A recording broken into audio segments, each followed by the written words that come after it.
हरियाणा के कुरुक्षेत्र जिले की धर्मनगरी से एक खुशबू विदेशों तक पहुंच रही है और ये खुशबू है अचार की।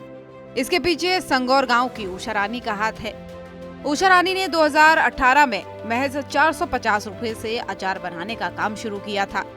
शुरुआत में उन्हें इसका विरोध झेलना पड़ा। पर्दा प्रथा के चलते घर से बाहर निकलना उनका मुश्किल था, लेकिन हिम्मत और हरियाणा आजीविका मिशन के सहयोग से उन्होंने कृषि विज्ञान केंद्र से ट्रेनिंग ली और अपने सपनों को आकार देना शुरू किया। गांव की पर्दा प्रथा से निकलकर आज उषा रानी विदेशों में हरियाणा के अचार का स्वाद पहुंचा रही हैं। मेरी बचपन से ही यही इच्छा थी, मैं जीवन में कुछ करूं और मेरे साथ और भी लेडीज कुछ काम करें। घर से बाहर निकलने की थोड़ी बहुत ही अनुमति मिला तो ये अच्छा काम करा। मेरे गांव में पर्दा प्रथा ज्यादा थी।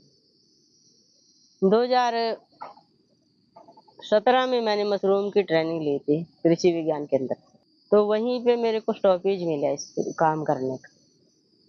मशरूम की खेती करना चाहती थी मैं, इतनी मेरे पास जगह नहीं थी। फिर मैं जैविक खाद का भी करना चाहती थी, जगह नहीं थी। जगह की वजह से मैं छोड़ दिया। तो फिर मैंने मेरे वो मैडम से इतनी जिद पकड़ ली भी मेरे को ट्रेनिंग दो। वो बोले आप सोलन जाओ, लखनऊ जाओ ट्रेनिंग लेने के लिए। मैडम से कहने लगी मैं वहाँ नहीं जाऊंगी, आप मेरे से यहीं दो ट्रेनिंग मेरे गाँव में ही।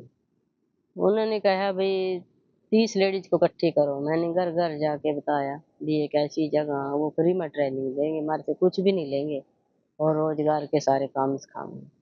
30 लेडीज इकट्ठी करी, जाट धर्मशाला में अपने गांव में ही ट्रेनिंग ली।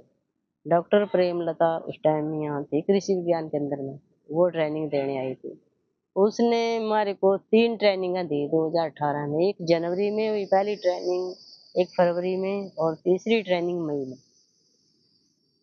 उसने 8 से 10 प्रकार का मेरे को अचार सिखाया था।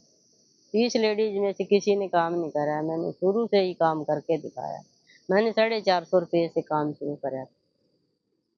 मैडम ने मेरा फर्स्ट ग्रुप बनाया, तो बोली भाई ग्रुप बनाओ। उसके बाद मैंने अपने गांव में 32 ग्रुप बनाए हेल्थ साथ, और हमारे पूरे ग्रुप अच्छे से चल रहे। जितना भी कच्चा माल तुम्हारे मंडी में दिया हुआ, जितने भी मैंने काम की हेल्प के लिए जरूरत होती है, सभी ग्रुप की औरतें ही मेरा काम करती हैं।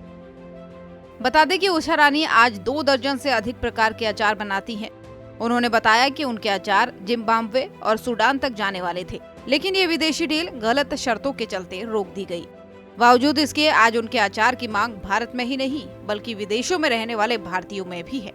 दरअसल जैविक खेती करने वाले परिवार की बहू उषा रानी ने ग्राहकों को शुद्ध उत्पाद देने के लिए बैल वाले कोल्हू से तेल निकालने का तरीका अपनाया। नीम और शीशम की लकड़ी से बने कोल्हू से निकला ये तेल स्वास्थ्यवर्धक भी है और अचार के स्वाद को और निखारता है। उषा रानी हर साल अंतर्राष्ट्रीय गीता महोत्सव जैसे आयोजनों में भी भाग लेती हैं, जहां उन्हें हरियाणा आजीविका मिशन की ओर से स्टॉल मिलते हैं। वे वहां अपने उत्पाद बेचकर न केवल आमदनी कमाती है बल्कि अन्य महिलाओं के लिए भी प्रेरणा बनती हैं। सूर्या समाचार के लिए कुरुक्षेत्र से अशोक यादव की रिपोर्ट।